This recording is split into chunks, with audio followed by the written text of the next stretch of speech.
points, and here's the reason why.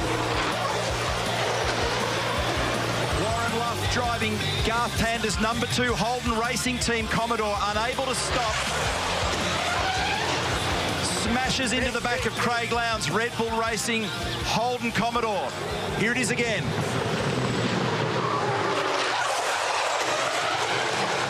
That's a 260km/h approach to that corner before they apply the brake. Remember, these guys are good friends, former teammates. Craig helped him out of the car. Good news, Warren is okay. Craig is okay. The cars look terribly second. Our marshals have done a brilliant job, as always, to intervene, safely extracting drivers and cleaning up the scene. We thank them. Gillette replay shows what happened. So Lowndes would have had no idea, would have been turning in, thinking about what he was up to, and for some reason Warren Luff's not been able to arrest the speed of that car. Have a look at the forces, and what a great job the tyres have done there to minimise the damage. I mean, over the years we've seen some massive incidents at that spot. It's so fast. This is the vision on board with Warren Luff trying to get out, because the driver's side was on the ground, so he's got to get on the high side. That's Craig Lowndes helping him out. In fact, the first thing he said to him, stay calm, mate, stay calm. They're good friends. Which is great camaraderie. I mean, it's fantastic for the elite guys to have that sort of friendship. Restart time. Puts it in the hands of Shane Van Gisbergen in the acceleration zone. Look at them all spread out. They go in search of their own piece of real estate. They bump and grind and push and shove. And now they've got to come all back together again. For turn 1. Jason Bright over and over and up and into the wall. Oh. That started with Slade down the inside. Okay. Yep, I'm trying to just give us a radio call if you're there, Brodie. The electronics in the car shut down. Here's the replay. This will give us some explanations. They'll try to come in together, so it's Tim Slade leans on the Holden Racing Team car, which just sends Team BOC Commodore flipping into the air. This was what happened. They all fanned out, and then they all came back in, and it was never going to work. Van Gisbergen and Kelly get through, and then watch car 47 just pushes across, and it doesn't take much for Garth Tander just to lean on the front left-hand side of Jason Bright. Oof, it's that secondary impact.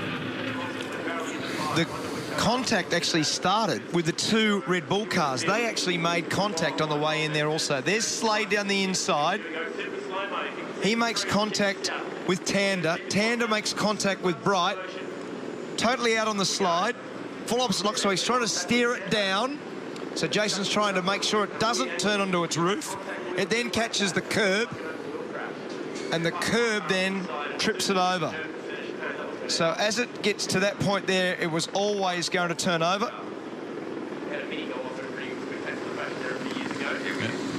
Must have picked up the front right wheel of Tander's car in order to be able to do that launch, and Tander's in the pit lane and has been there for a while now as well, so it'd be pretty fair old damage on that.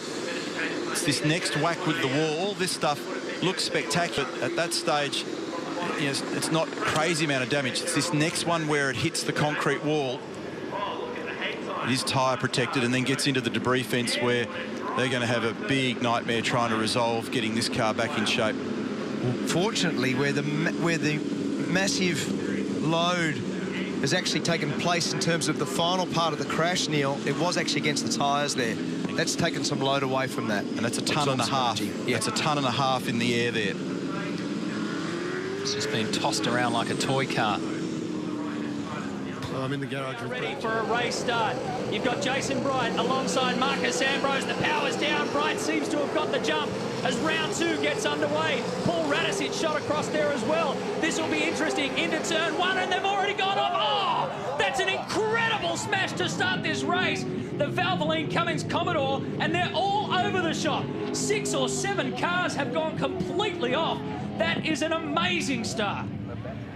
Well, Jason Bargwanna, in his most competitive outing for a long time, he didn't get more than 100 metres off the start. He's got out of the Valvoline Cummins car. Alex Ford is covering him at the moment. All of a sudden, Bargwanna gets squeezed out to his right.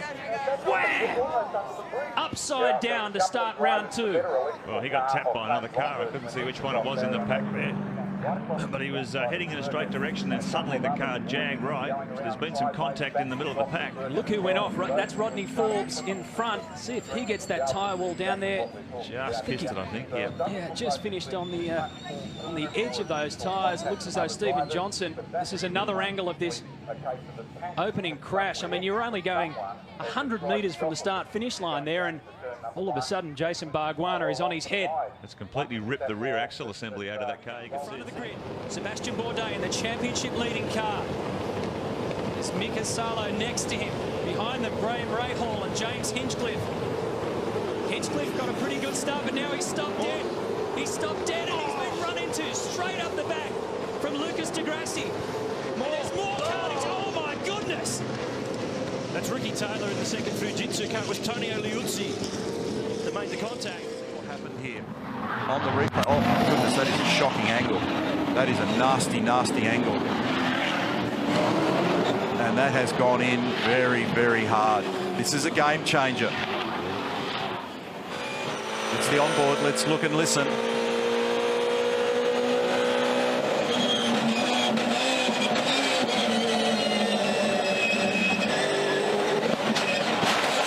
Got the left-hand wall. That's a shocker. Here it is again from the other angle on the curb cam. So too much curbs fired him straight into the wall now. He's been pushing the limits there all weekend. He's had several moments of contact there. But that's a nasty angle that's gone in. But I think it's actually missed the tyre and hit the actual wall on the left side, hasn't it? Looks like it. Yeah. So what's actually pinballed it so hard, and this is this great reaction. Well done to Champagne Gisbergen. Talk about rivalries and the way this business operates, but there's a great level of camaraderie amongst the drivers. And Shane, who's been battling with McLaughlin for many years, both Kiwis, for him to get out of the car and run over there is a great indication of the level of respect that the competitors have for him.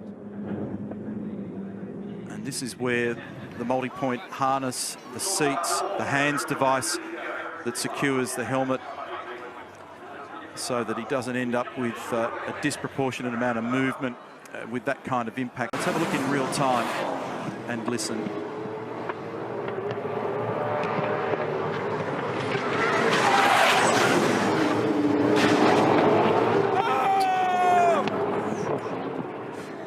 And again, lucky that fuel cell's not... Outside, will he enforce and get a good jump? Away we go! And Lowndes pops it down! Look through the middle, it's rather bright, yeah. And Stephen Richards, the outside. Oh, that was a bright look at this! Look at that, that's so no! Who's got over the HRC car? Craig Lowndes! Oh, my goodness me. That's a nasty... Oh, whoa. Craig Lowndes, car one, our championship leader. You could see there was a contact there between two cars. It set off a chain reaction. And